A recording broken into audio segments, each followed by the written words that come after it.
Hi and welcome back to the AQA GCSE History Elizabeth I Revision Series.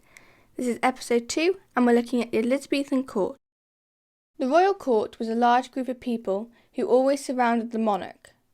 Over 1,000 people attended the court. This included Elizabeth's personal servants, members of the Privy Council, members of nobility, ambassadors, other foreign visitors and Elizabeth's favourites. Some courtiers became Elizabeth's favourites. At the beginning of her reign, Elizabeth was very close to Robert Dudley. Consequently, she made him Earl of Leicester in 1564. Christopher Hatton was another of her favourites. In 1587 he became Lord Chancellor, even though he had little relevant experience.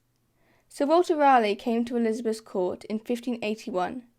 Elizabeth gave him many valuable gifts, including the right to colonise the New World.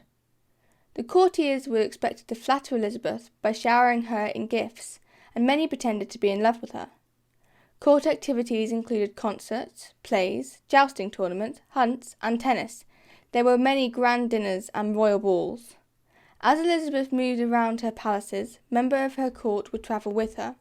They also went with her as she visited houses of wealthy noblemen. These trips were known as royal progresses.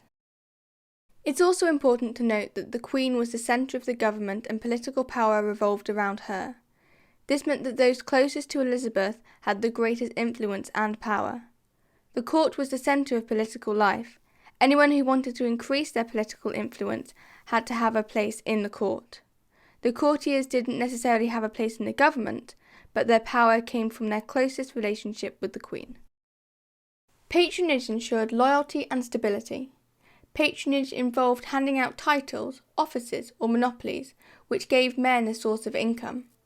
Elizabeth had many offices to give away, especially ones joining to the church.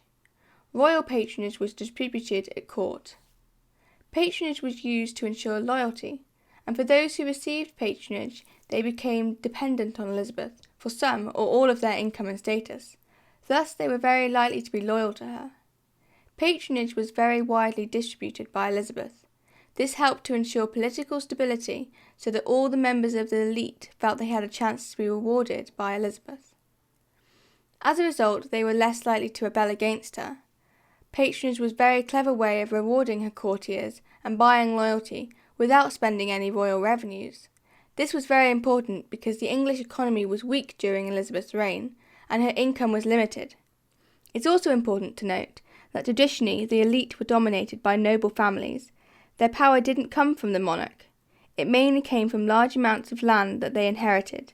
By promoting men who relied on her for their wealth and influence, Elizabeth limited the power of traditional noble families and made the new elite more loyal to her. So that's the end of episode 2 of the AQA GCSE History Elizabeth I Revision Series. The next episode will be on the Elizabethan government.